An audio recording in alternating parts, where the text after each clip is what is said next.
Hey, what's going on, guys? Today we're down in London interviewing Daniel Cordas. Dan's just finished his term in Harrods. Let's go see what he's been up to.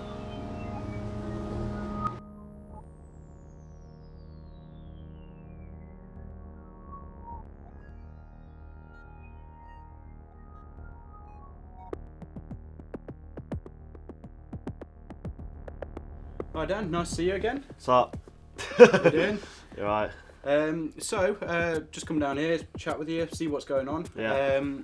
Obviously you've been doing your sort of art, especially the sneaker customization, for a couple of years now. Yeah. What I wanted to know first of all was that something that you always wanted to do, or was it something that kind of you just fell into? Yeah, I fell into it a little bit. Like, I did it at school, Yeah. and then I went to uni for business, so I kind of stopped it. Right. And then kind of found it as something that you can't give up. So got into like trainers as well, and then that's where the kind of blend came. Yeah, and so when you actually started doing it, was it just you did it for yourself once and then? Yeah, the first one, obviously I was doing other art, like hip hop inspired art, things like that on canvas. Yeah. And then started painting like shoes on canvas as well. Like did a Crep City. That's the first one I did. Was just like drawings of shoes on canvas. Oh, sweet. And then I did like one pair of painted shoes for myself. And then from there, just like kicked off and moved towards that. Brilliant, yeah. I mean, it's nice to fall into that sort of stuff. It was just something you enjoy doing. Yeah, anyway, exactly, so 100%. That's got to be pretty decent. Yeah. That was really what helped you getting into the streetwear scene, was what helped you sort of bridge that gap between art and what you do now. Then really. I was into trainers mainly first, and more recently like into streetwear. I think. Yeah. I think I like trainers more than streetwear, but I find streetwear so interesting. Like, it's really cool. All this different stuff that you can see in it, especially recently, there is more and more art being fused into it. Yeah, so that's it. Good for business, really. Yeah. Well, it's cool. Yeah, I mean, were there any specific individuals that kind of inspired you much, or was it, just a general thing? Generally, I get so inspired by people just like doing what they love. Yeah. So literally, if I have like one friend who's just self-employed, just because he started some like completely different business, I think that's inspiring, because like doesn't have a boss, all of that. Yeah, going out and working for himself. So people like doing anything creative, but also when people have just like managed to make like a career out of it, which is often like a hard thing to do, that's what inspired me to try and get to, luckily, what I've just like been able to do. So go completely freelance. Now, just a general question, because a lot of your work is very hip-hop influenced, which is style art I sort of love anyway, but I just wanted to know, out of interest, is there anyone you think in hip-hop who's kind of killing the game artistically in general at the moment? Generally, hip-hop as well. I'm more into like, I've always been more into like grime and stuff like that.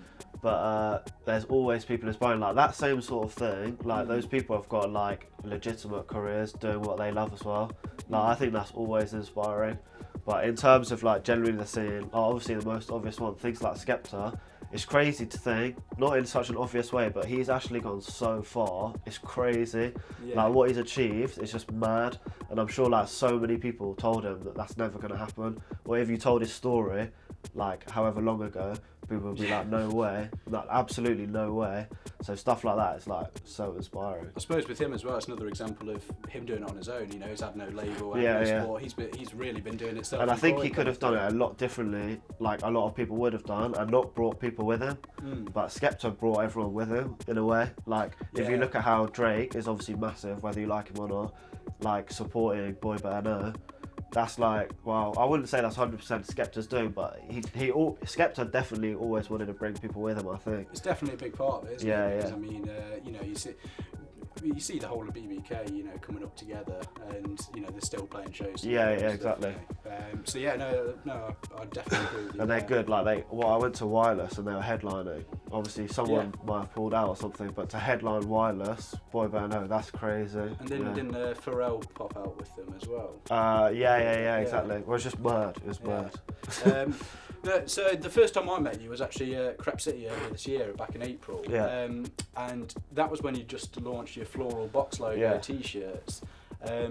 So I mean, how did they go? And are you planning to do anything more on the clothing side of things? They went really, really well, and also there's problems. Like how they actually went was crazy. I was so happy, and obviously large part due to things like the basement. And like actually like kind of releasing that, like a lot of people from the basement supported it, so it helped to a large part of it. But we did I always wanted to keep it, and it's the reason it's taken like 2 years just to release one white t-shirt. But it's I never wanted to do it screen printed, it doesn't really work with that many colours. And then obviously heat transferred, I could have got that 2 years ago. But I always wanted to do find the perfect printing way, so I eventually did DTG, direct to garment. Oh yeah. And it was completely different. And I also wanted to find it had to be really good quality and exclusive. I think that's cool. That's two ways to hit Yeah, I know you sold the black tees at Crep City, and they were just exclusively for Crep City. The white ones were 100 only. Yeah. And that sold out in an hour and 20 minutes. Like I said, with help from stuff like the basement, I'm really appreciative of it, but that was crazy. And people on Instagram as well. Yeah, no, I mean, I can vouch for the quality as well. In both the black and white and the both. Even down to the actual t-shirt materials themselves. It's obvious that you've picked sort of premium materials. Well, I only ever released and you have to put your name on it as well for me. Yeah. So it can't be a shit shirt. People will be what is he doing? And then basically I had problems with the printer because we did a pre-order as well. Yeah. Then had some problems with the printer, and then had problems with postage on top of that. It was crazy, things went wrong. And then luckily managed to kind of keep people updated. And although it took longer than it should have, which is just not what you want, all the problems were eventually sorted and everything. So I suppose that's it's testing the waters though, a little bit as well, isn't it? First. I'll never do a pre-order again ever. Yeah. If I can't get 100 shirts before, I won't offer it to people because that wasn't fair in a way. And you don't want to be associated with that as well. Yeah. I want it to go perfectly. So have you got more plans on the clothing? Yeah, definitely. I want to do it more, and it's always ongoing. Yeah. So literally since then, I've been now trying to develop it more, but that's why it always takes so long. It took 2 years to release that t-shirt. So it's going to be. Because I have to be happy. It might not be 2 years, but I know exactly what I want to do. We've already gone through obviously a new printer now, samples from other places, looking if you can get it from overseas, and it's trying to get perfect quality again. Not only that, or very good quality, but better. So now I know those t-shirts, they were quite fitted. So I want to do make sure that the size is true to size. Yeah. Get models shooted in it so that people can tell what it looks like for someone who's 6 foot whatever. Yeah, got you. And like I said, not do a pre-order. Yeah, well, no, I mean it's always good to take something even from when you do have these struggles. So that sounds good anyway. Even before you had that store, you were getting at Crep City, you were getting recognised in the basement anyway through a lot of mainly your sneaker customisation and the prints that you were doing. Have you found that sort of being in that sort of online streetwear community has been a huge help to sort of really launch a career out of your passion then? I think so. I think it's helped massively, basically. So just in terms of one of the biggest things is obviously I react well to positive things as well. So having a support, it was crazy to go up there. The first one I ever posted, I would get way more likes and comments in the group, for example the basement, than I would if I just put it on my personal Facebook page. Yeah. And it's fuck, you've got so many people who like this kind of streetwear stuff. I might as well just share it with them instead. It's definitely the targeted audience. Yeah. Really? And so many people, it's mad. I don't know how that group's just grown so much. Yeah, it's definitely. mad. It's only been, it's probably been around since only a couple of years now. Yeah. No, it's good to see that the people the creatives within that growing exactly. along with it Always. as well. So people years ago, some people wouldn't have been around there. That. I remember being in it 10,000 members, something like that. Yeah. And it was because it's got so many more, you think, are people still going to like it? Stuff like that. But in fact, it's just more people who like the same thing. So exactly.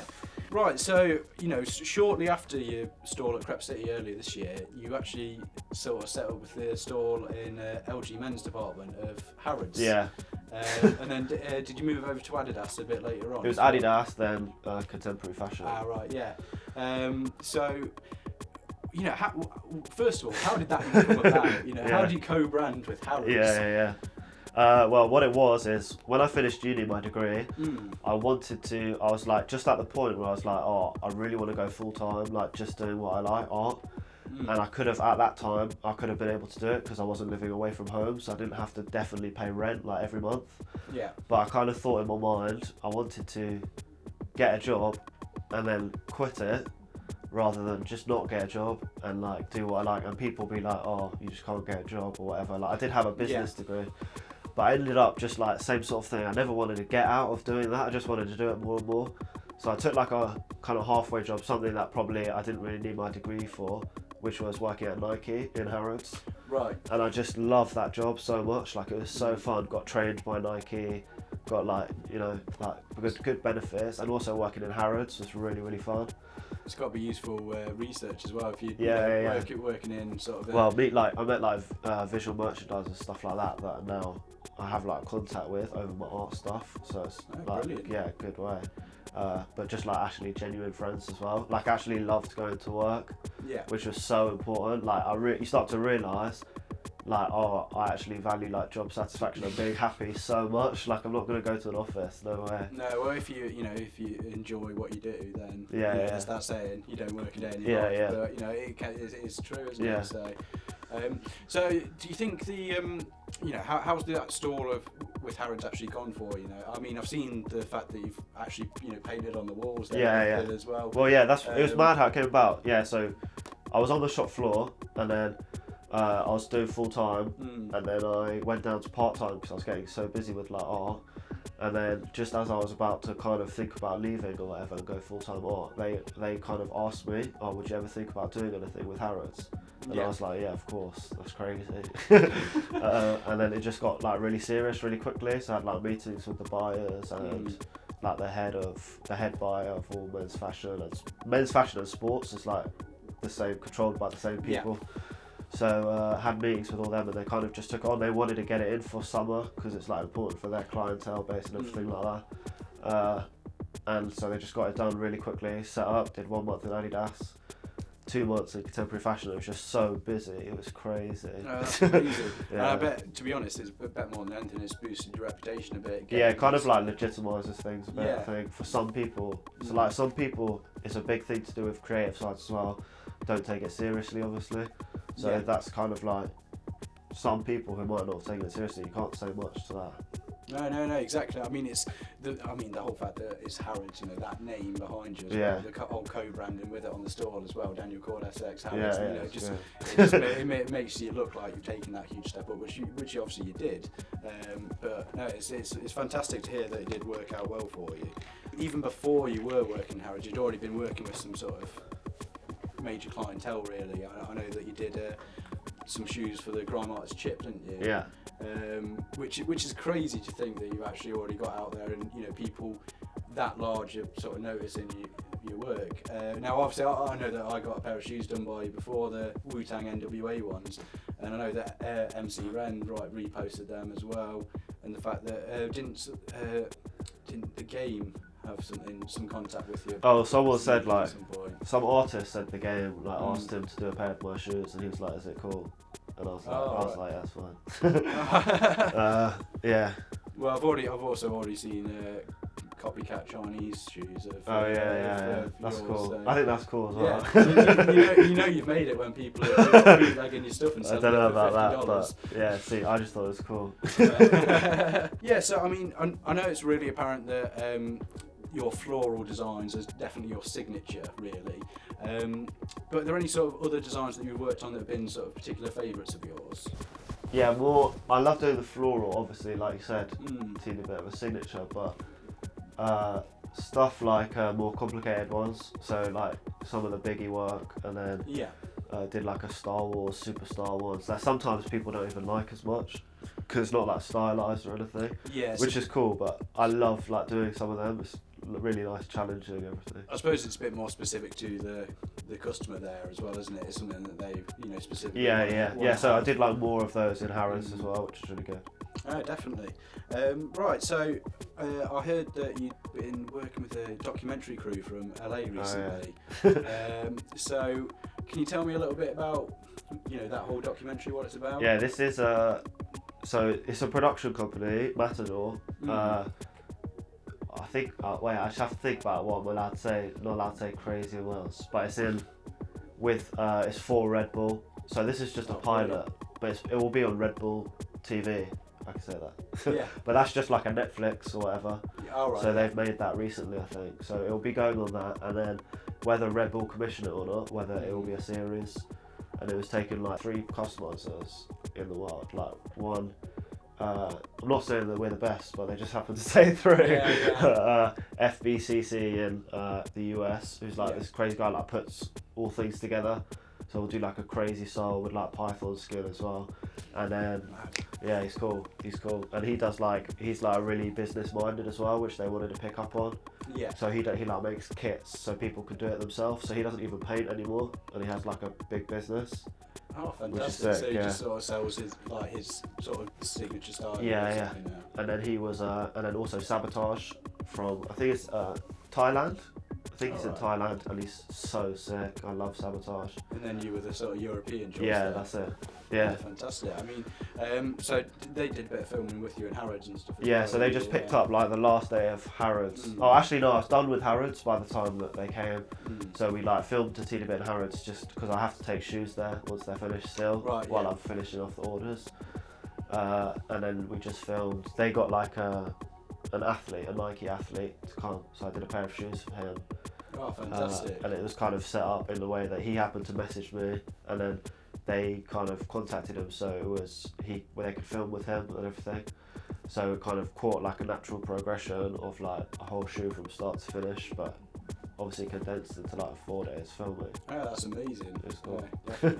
Yeah, I can't wait to see the sort of output of that. I'll be so interested in it because I'd like love to see, for example, how Sabotage does stuff. Yeah. I think it would be so sick. Like, I suppose for you as the artist behind it as well, it's kind of, it'll be interesting to see what the other people are doing.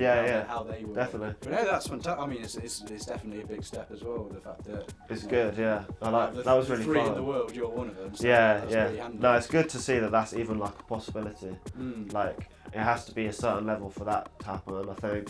And it was like crazy. Like for example, just being compared to Sabotage in a way. Yeah. Like I think he's so good, so I think that's really cool. No, that's brilliant. Yeah. You'll have to let me know when that's sorted. Now, something I've always loved about your work, it's only a little thing, but I've always loved your tagline, art not customs. I think it's just something that's so simple and effective. Yeah. And, very much true as well. When I see the quality of your work, it is incredible. So what I was wondering is, on the more artistic side, what's sort of next for you? Yeah, that's it. So art not customs is what I've been tagging like more recently. So when I started doing like the Yeezy work and stuff like that, it's actually like, I'd say I started as a customizer, but I really believe that, like, actually now I'm an artist. Yeah. And although I'm doing like the same thing, but that's how I see myself, as an artist working on shoes, not as a customizer. That's just what I feel. So stuff like when I was working with, I work with this art dealer, like do really cool projects for him. Most of the Yeezy stuff is all like our projects together, just ours. Oh, brilliant. When other people ask for Yeezy, like I don't think I've done Yeezy, a lot of people ask for Yeezy customs, I don't think I've taken any.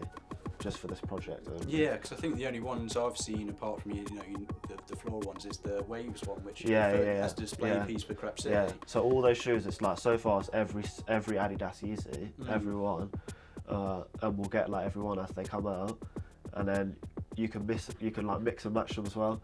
So he often wears like 2 different shoes on each feet.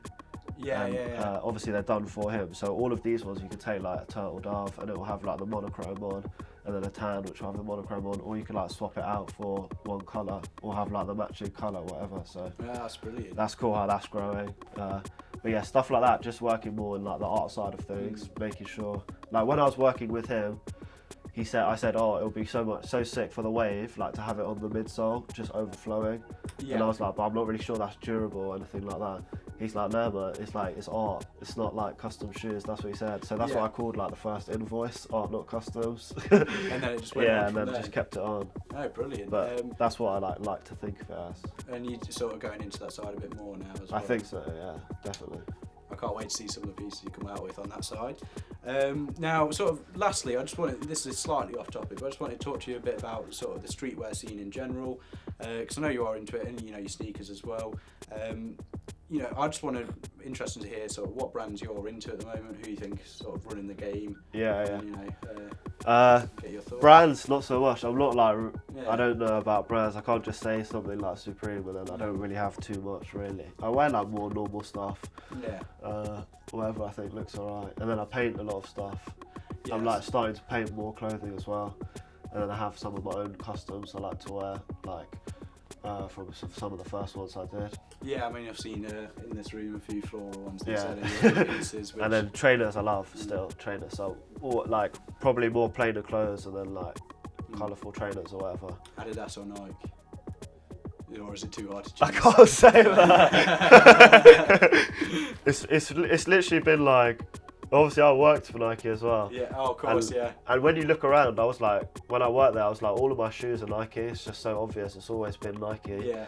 But obviously this is an obvious answer. Everyone knows it. But Adidas have been doing so well. It's crazy. Like Yeah, the last few years all the especially. Boost stuff and things like that. So Nike's classic, but Adidas have been doing really well. Yeah. All right, well, Yeah. brilliant. It's been really nice chatting to you. Thank Cool. you for letting me come down. No problem. And I wish you all the luck for everything you're doing. Thanks in very future. much. Just is there anything you want to plug at the moment? Any sort of websites or anything like that? Instagram, that's it. Yeah. Daniel Cordas. Just Daniel Cordas. That's it. Right, we'll put it in the comments. So, no, brilliant. Nice to see you. Thanks, man. Appreciate you. it. Cool. Oh wait, Banging. do you want to keep rolling? Just for 1 second. I got something to give you guys. I got a present, so you can roll it if you want. All right. Roll it. I was just gonna give you, Paul. You'll love this. But remember, I did this. I just found it in the back of the cupboard. Oh man. So I thought, fuck it, I'll just give it to you guys. Man, that's Like you so guys awesome. will have to choose who gets it, but. Jeez, thanks, So the man. cream print, Appreciate the that. original Let's one. See if, All the if I dollar can get it bills. in yeah, the real dollar bills as well, aren't they? Yeah, you can have it. Man, that's crazy. Thank you so much. No for problem. No problem. That. Sweet. Right. Cool.